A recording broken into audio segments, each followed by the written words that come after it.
Hello students, welcome to all of you. और plant ecology के इस वीडियो में आज हम बात करेंगे जीरोफाइट्स के अंदर मिलने वाले फिजियोलॉजिकल अडेप्टेशंस की। इससे पहले के वीडियोस में हम मॉर्फोलॉजिकल पॉइंट ऑफ व्यू से और एनाटॉमिकल पॉइंट ऑफ व्यू से जो अडेप्टेशंस होते हैं जीरोफाइट्स के, उनको वन बाय वन करके डिस्कस किया था।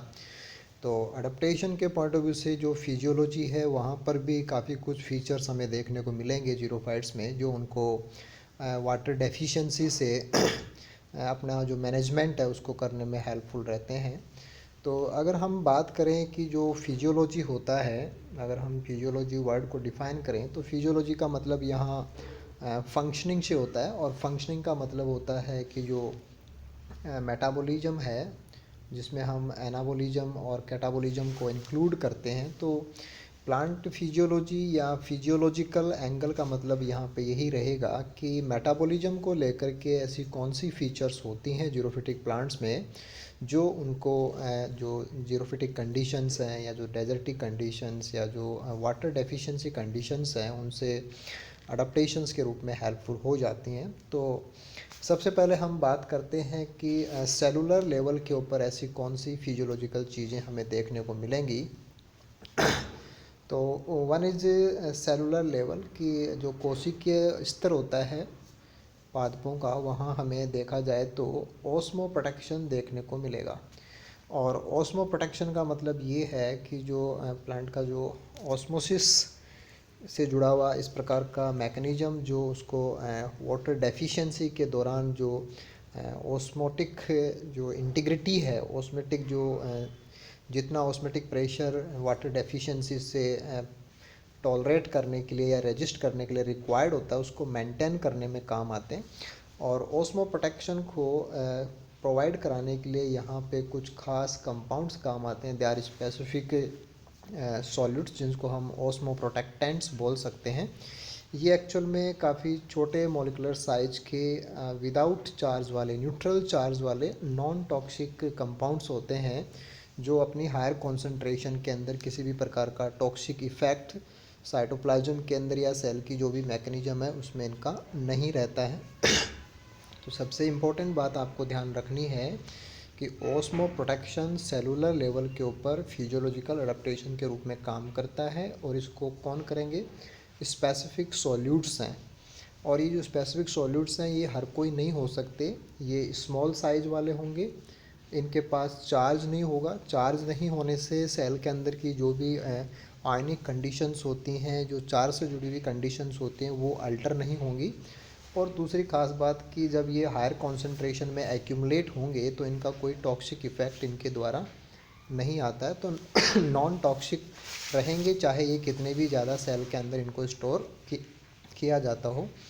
मोस्टली जीरोफिटिक प्लांट्स के सेलुलर लेवल के ऊपर या साइटोप्लाज्म के अंदर या वैक्यूल्स के अंदर जो मोस्टली ऑस्मो प्रोटेक्टेंट के रूप में काम करने वाले स्पेसिफिक कंपिटेबल सॉल्यूट्स होते हैं, उनको तीन कैटेगरी में डिवाइड कर सकते हैं। वन इज बेटाइंस, तो या तो हमें बेटाइंस देखने को मिलेंगे, या वहाँ पे जो शुगर्स और जो पॉलीओल्स होते हैं इनकी कॉन्सेंट्रेशन हमें मिलेगी, जो ओस्मो प्रोटेक्शन के लिए काम करती है। या कुछ खास अमीनो एसिड्स हैं जो स्पेसिफिक ओस्मो प्रोटेक्शन के लिए काम करेंगे, जिसमें वेरी इंपॉर्टेंटली मोस्टली एग्ज़ाम्स के अंदर भी पूछा जाता है कि जो प्रोलिन का एक्यूमुलेशन होता है, proline is a amino acid, और प्रोलिन का जो जमाव होता है, प्रोलिन जो इकट्ठा होता रहता है, दिस इज़ ए अडप्टेशन कि यहाँ पे चाहे बेटाइंस का कलेक्शन हो रहा हो, या शुगर्स या पोलियोल्स जमा हो रहे हों, या स्पेसिफिक अमीनो एसिड्स जिसमें कि प्रोलिन्स हैं ये जमा हो रहे हों। जब ये सब जमा होते हैं, जब इनका कॉन्सेंट्रेशन लगातार बढ़ता रहता है, तो इनका स्पेसिफिक जो जमाव है वो ओस्मो प्रोटेक्शन के लिए काम करता है।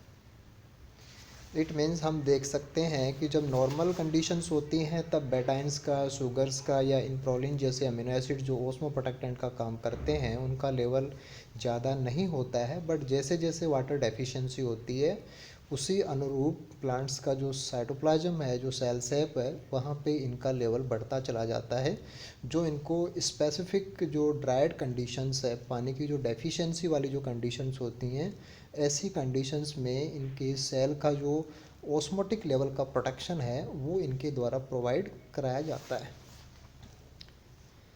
इसके बाद में अगर हम और बात करें तो सेलुलर लेवल के ऊपर कुछ स्पेसिफिक एंजाइम्स भी हमें देखने को मिलेंगे, और इन एंजाइम्स का जो रोल है that is to quench. Quench का मतलब हटाना होता है। किसको हटाएंगे? They are toxic free radicals. और टॉक्सिक फ्री रेडिकल्स कब बनते हैं? They are produce during drought stress. जैसे ही नॉर्मल कंडीशंस से ड्रॉथ की तरफ हम जाएं या वाटर डेफिशिएंसी की तरफ हम जाते हैं, तो वाटर डेफिशिएंसी एक प्रकार का स्ट्रेस कंडीशन के रूप में काउंट होता है, that is a physiological stress. तो वाटर डेफिशिएंसी या जीरोफिटिक आवास के अंदर जो पानी की कमी, चाहे वो फिजिकल हो या फिजियोलॉजिकल हो, किसी भी प्रकार से जो वाटर डेफिशिएंसी रहती है वो एक प्रकार का प्लांट के लिए स्ट्रेस का एटमॉस्फेयर होता है। और स्ट्रेस के अंदर वहाँ पे कुछ फ्री रेडिकल्स बनने लग जाते हैं। This is the free radicals. चाहे हम एनिमल फिजियोलॉजी की बात करें या प्लांट फिजियोलॉजी की बात करें, दोनों ही कंडीशंस के अंदर स्ट्रेस के दौरान फ्री रेडिकल्स की फॉर्मेशन होती है। और जो फ्री रेडिकल्स होते हैं वो बाद में जो हमारे बायोमोलिक्यूल्स हैं, चाहे हमारा डीएनए हो प्लांट्स का, चाहे लिपिड्स हों, चाहे दूसरे और बायोमोलिक्यूल्स हों, उनको वो डिस्टर्ब कर सकते हैं। तो सेल का जो स्ट्रक्चरल कंपोनेंट है वो सारा इन फ्री रेडिकल से डिस्टर्ब हो सकता है। तो उससे बचाने के लिए या उनको हटाने के लिए, तो स्क्वेंच का मतलब जो फ्री रेडिकल्स बने हैं उनको हटाने के लिए कुछ स्पेसिफिक एंजाइम्स ड्रॉथ कंडीशंस के दौरान इन प्लांट्स के सेल्स में पाए जाते हैं, जहाँ पे one is peroxidase, second is super oxide dismutase and third one is the main enzyme catalase. तो चाहे हम बात करें इन तीनों एंजाइम्स की, these are the peroxidase, super oxide dismutase या कैटलेज, इन तीनों का मेन काम ये होता है कि जैसे ही ड्रॉथ का स्ट्रेस डेवलप होगा तो वहाँ पे फ्री रेडिकल्स बनेंगे, और फ्री रेडिकल्स को डिटॉक्सीफाई करने का काम जो होता है, जो टॉक्सिक्स बनते हैं उन टॉक्सिक्स को डिटॉक्सीफाई करने का, या उनको फ्री रेडिकल फॉर्म से जो सोल्यूबल फॉर्म होते हैं मोस्टली जो एल्कोहल्स और जो वाटर के अंदर उसको कन्वर्ट करना होता है, that are perform by these enzyme, जिसमें कि पेरोक्सीडेज, सुपर ऑक्साइड डिसम्यूटेज या कैटलेज काम करते हैं। तो हम दूसरे पॉइंट में हम कह सकते हैं कि जैसे स्ट्रेस आएगा या जैसे ही प्लांट को डेफिशिएंसी ऑफ वाटर फेस करनी पड़ती है, तो वहाँ पे फ्री रेडिकल्स बनने लग जाते हैं, और उन फ्री रेडिकल्स से सेलुलर मशीनरी को ज़्यादा डैमेज ना हो तो उससे बचाने के लिए फ्री रेडिकल्स को हटाना होता है। और फ्री रेडिकल्स को हटाने के लिए इन जीरोफाइट्स के अंदर कुछ खास एंजाइम्स हैं वो हाइपर एक्टिव पाए जाते हैं, जिनकी कॉन्सेंट्रेशन ज़्यादा होती है, that are peroxidase, super oxide dismutase and catalase. इसके बाद में हम एक बात और करते हैं कि जीरोफिटिक प्लांट्स में सेलुलर लेवल के ऊपर अगर हम देखें तो हाई शुगर स्टार्च रेशियो पाया जाता है, यानी कि शुगर्स की कॉन्सेंट्रेशन स्टार्च की तुलना में ज़्यादा होती है। शुगर का मतलब सोल्यूबल फॉर्म है कार्बोहाइड्रेट की, और स्टार्च जो होता है वो इनसोल्यूबल फॉर्म होता है। और सोल्यूबल फॉर्म जो होता है वो पानी को अपने साथ होल्ड करने की कैपेसिटी रखता है। तो जितना ज़्यादा इनमें शुगर रहेगा उतना ज़्यादा इनके साथ में जो वाटर कंटेंट है उनको होल्ड किया जाएगा। तो डेजर्ट प्लांट्स के अंदर या जीरोफाइट्स के अंदर सेलुलर लेवल की अगर हम बात करें तो इनसोल्यूबल कार्बोहाइड्रेट्स की तुलना में जो सोल्यूबल कार्बोहाइड्रेट, जिनको हम सिंपली शुगर्स बोल सकते हैं, उनकी अमाउंट ज़्यादा होती है। तो चाहे तो हम बात करें ओस्मो प्रोटेक्टेंट्स की, जिसमें बेटाइन, शुगर्स या अमीनो एसिड्स आ जाएंगे, ये सब भी यहाँ पे सेलुलर लेवल पे काम करते हैं। इसी प्रकार से चाहे प्रोक्साइड्स को प्रोक्सीडेज हैं, सुपर ऑक्साइड डिसम्यूटेज हैं, कैटलेज जो कि फ्री रेडिकल्स को स्क्वेंच करने का काम करते हैं, या हाई शुगर कंटेंट्स की अगर हम बात करें, तो ये तीनों ही ऐसे पॉइंट्स हो गए जो सेलुलर लेवल के ऊपर प्लांट्स को जीरोफिटिक कंडीशंस के अंदर या वाटर डेफिशिएंसी कंडीशंस के अंदर एक प्रकार का बेनिफिट प्रोवाइड कराते हैं। तो ये सभी फीचर्स सेलुलर लेवल के ऊपर एज ए अडेप्टेशन काउंट हो जाएंगी, जो फिजियोलॉजिकल लेवल के ऊपर फंक्शनिंग के ऊपर इनका रोल रहता है। देन इसके बाद में हम बात करते हैं कि जो मशीनरी होती है, जो प्लांट का जो सेलुलर मशीनरी होता है, उस मशीनरी लेवल के ऊपर या सिस्टम लेवल के ऊपर ऐसी कौन सी फीचर्स हैं जो काम आ सकती हैं। तो सेकंड वन हम बात कर रहे हैं कि सिस्टम लेवल के ऊपर देखें तो हमारे पास दो खास एग्जांपल्स आएंगे। उनमें से पहला एग्जांपल हम लेते हैं क्रेसुलेशन एसिड मेटाबॉलिज्म पाथवे, जिसको हम सिंपली कैम पाथवे के रूप में जानते हैं। और मोस्टली जब हम फोटोसिंथेसिस पढ़ते हैं तो हमें पता है कि जो जीरोफिटिक आवासों में मिलने वाले सक्यूलेंट पौधे होते हैं उनमें हमें कैम पाथवे देखने को मिलता है। और सक्यूलेंट्स की बातें हम पहले कर चुके हैं कि इसके अंदर वाटर को होल्ड किया जाता है, इनकी ग्रोथ काफ़ी स्लो होती है। तो slow growing water holding capacity रखने वाले ऐसे डेजर्ट प्लांट्स हैं जिनके मैसिव पार्ट्स और जो वाटर स्टोरेज पार्ट्स हैं उनमें वाटर को स्टोर किया जाता है। तो इनमें जो ग्रोथ स्लो होती है उससे स्लो ग्रोथ के लिए रिस्पॉन्सिबल मैकेनिज्म होता है क्रैसुलेशन एसिड मेटाबॉलिज्म। और यहाँ पे हम जो स्पेसिफिक पॉइंट है अगर उसकी बात करें तो स्टोमेटा यहाँ केवल नाइट में ओपन होते हैं। जिन प्लांट्स के अंदर कैम पाथवे पाया जाता है उनके स्टोमेटा नाइट में खुलते हैं।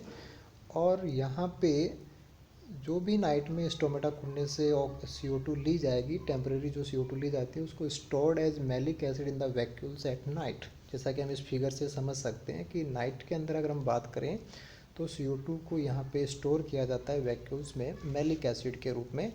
और डे आवर्स के अंदर मैलिक एसिड का वापस डिकॉर्बोक्सिलेशन होता है, उससे जो CO2 निकलती है वो बाद में कैल्विन साइकिल में काम आती है। तो स्टोमेटा केवल नाइट में ओपन होते हैं और डे में स्टोमेटा क्लोज होते हैं। तो जब नाइट में स्टोमेटा खुलेंगे तो वाटर लॉस काफ़ी कम रह जाता है। This is a particular type of adaptation in CAM plants और डेजर्ट सक्यूलेंट्स कि उनके स्टोमेटा अगर दिन में खुलते तो ज़्यादा पानी का लॉस होता है, जबकि उन्होंने अपना मैकेनिज्म कैम के अंदर कन्वर्ट कर रखा है एज एडेप्टेशन जो उनको नाइट में स्टोमेटा खोलने की परमिशन देता है। और उसी से उनका जो फोटोसिंथेसिस का जो CO2 का जितना भी एसिमिलेशन है वो उस पर डिपेंडेंट रह पाता है। इसका सबसे बड़ा बेनिफिट ये हो गया कि रिड्यूसेस वाटर लॉस। तो डेजर्ट प्लांट्स या जीरोफाइट्स के अंदर जो वाटर लॉस है उसको मिनिमाइज़ करने के लिए सिस्टम लेवल या फिजियोलॉजिकल लेवल के ऊपर अगर हम फोटोसिंथेसिस की बात करें तो स्पेसिफिक जो मॉडिफाइड फॉर्म होता है कैल्विन साइकिल का, this is the crassulacean acid metabolism CAM pathway, ये भी उनको अडेप्टेशन के रूप में काम आता है कि इसकी सहायता से हालांकि वो ग्रोथ तो धीरे कर पाते हैं लेकिन वो वाटर लॉसेस को मिनिमाइज़ कर लेते हैं। तो पानी का जो बैलेंस है उसको काफ़ी ज़्यादा हद तक इससे बेनिफिट मिल जाता है कि वो टेम्परेली CO2 को मैलिक एसिड में स्टोर करेंगे नाइट में और डे आवर्स के अंदर उसी से अपना CO2 एसिमिलेशन का सारा वर्क परफॉर्म कर पाते हैं। इसके बाद में अगर हम नेक्स्ट बात करें तो कुछ प्लांट्स हमारे पास ऐसे भी होते हैं जिनमें C4 मैकेनिज्म पाई जाती है। तो ये जो C4 पाथवे है ये भी क्रैसुलेशन एसिड मेटाबॉलिज्म की तरह ही प्लांट्स के अंदर एक प्रकार का वाटर की डेफिशिएंसी को टॉलरेट करने के लिए और उससे प्लांट को बचाने के लिए काम आता है। जैसे क्रैसुलेशन एसिड मेटाबॉलिज्म सक्यूलेंट्स के अंदर हम मोस्टली देखने को मिलता है, उसी प्रकार से जो C4 पाथवे है वो हॉट एरिया के जो ग्रासेज होते हैं, मोस्टली हॉट एरिया के लिए हम ट्रॉपिकल एरिया वर्ड भी यूज़ कर सकते हैं। तो ट्रॉपिकल एरिया की जो फास्ट ग्रोइंग ग्रासेज होती हैं वो C4 प्लांट्स के एग्जाम्पल होते हैं। यहाँ खास बात ये होती है कि CO2 की पंपिंग की जाती है। पंपिंग का मतलब ये है कि जो मीजोफिल सेल्स होती हैं, मीजोफिल सेल्स में CO2 को कैप्चर किया जाता है C4 एसिड के रूप में और उसको बाद में बंडल शीथ को भेज दिया जाता है। तो बार बार मीजोफिल से पकड़ के CO2 को बंडल शीथ में डाला जाता है जहाँ बंडल शीथ के अंदर रूबिस्को काम कर रहा होता है। तो rubisco is the CO2 assimilation site और वहाँ पे ज़रूरत से ज़्यादा या एटमॉस्फेरिक प्रेशर से ज़्यादा CO2 की पुशिंग की जाती है, दिस इज़ द पंपिंग। तो CO2 की जो पंपिंग है, स्टोमेटा खुलेगा तो पानी लॉस होता है लेकिन CO2 भी एंटर ली जाती है। तो जितनी भी CO2 एंटर होती है उसको इफ़ेक्टिवली रूबिस्को तक पहुंचाने के लिए जो मीजोफिल से बंडल शीथ तक पंपिंग होती है उसकी वजह से CO2 pumping to bundle sheath cells by कि एक बार जब CO2 को पकड़ा जाएगा C4 एसिड्स के रूप में तो वहाँ पे कार्बोक्सिलेशन होता है, जब वापस बंडल शीथ के अंदर इसमें से CO2 निकलती है दैट इज़ डिकार्बोक्सिलेशन। तो एक बार कार्बोक्सिलेशन दूसरी बार डिकार्बोक्सिलेशन जब होगा तो उसकी वजह से ये पंपिंग है वो लगातार मेंटेन रहती है। और यहाँ जो फ़ायदा होता है कि lesser water lost by this mechanism per mole of CO2 intake. तो CO2 मॉलिक्यूल को रूबिस्को के द्वारा यूटिलाइज कराने के लिए C3 प्लांट्स की तुलना में कम पानी का लॉस C4 मैकेनिज्म के द्वारा होता है क्योंकि वो मैक्सिमम CO2 को पंप करके रूबिस्को तक पहुंचा देते हैं। तो this is again A benefit कि पर मोल CO2 इंटैक को लेकर के अगर हम बात करें तो वाटर लॉस यहाँ पे C3 प्लांट से भी कम होता है। तो this is again A type of adaptation कि हालांकि ये फोटोसिंथेसिस को मैक्सिमाइज कराता है। हाई टेम्परेचर के अंदर प्लांट्स को एक प्रकार का बेनिफिट आता है कि वो रूबिस्को को बंडल सीड्स में मेंटेन करके मैक्सिमाइज कर सकते हैं, इसीलिए फास्ट ग्रोइंग ग्रासेज जिसका एग्जांपल हो जाते हैं। लेकिन साइड के अंदर हम देखें तो C3 पौधों की तुलना में वाटर लॉस इनका काफ़ी कम रह पाता है। तो सेलुलर लेवल के ऊपर भी हमने बातें की, और जो फंक्शनिंग है, जो फिजियोलॉजी है, और फोटोसिंथेसिस के अंदर हमने दो मैकेनिज्म ली specially. One is CAM pathway जहाँ पे वो नाइट में स्टोमेटा खोल के वाटर लॉस को कम कर देते हैं, और C4 पाथवे जो CO2 पंपिंग की सहायता से वाटर लॉस को कम कर देते हैं। These are the two factors जो हम फोटोसिंथेसिस से जुड़े हुए ले सकते हैं, जो डेजर्ट प्लांट्स के अंदर या जीरोफाइट्स के अंदर वाटर डेफिशिएंसी से फिजियोलॉजिकली लेवल के ऊपर प्लांट्स की जो मैकेनिज्म है उसमें एडेप्टेशन काम कर सकते हैं। तो आई होप इस वीडियो में जो भी बातें आपको बताई गई हैं, चाहे वो सेलुलर लेवल की हों चाहे वो फंक्शनिंग लेवल की हों, वो क्लियर हुई होंगी। और इस वीडियो की सहायता से आप जो फिजियोलॉजिकल अडेप्टेशंस हैं उनका एक प्रॉपर नोट तैयार करेंगे, ताकि जब भी एग्ज़ाम्स के अंदर क्वेश्चन राइज हो तो हम एक प्रॉपर वे में और बिल्कुल सटीक तरीके से अपनी बातों को बता सकें। तो I hope will be helpful for all you. Okay then, thank you so much.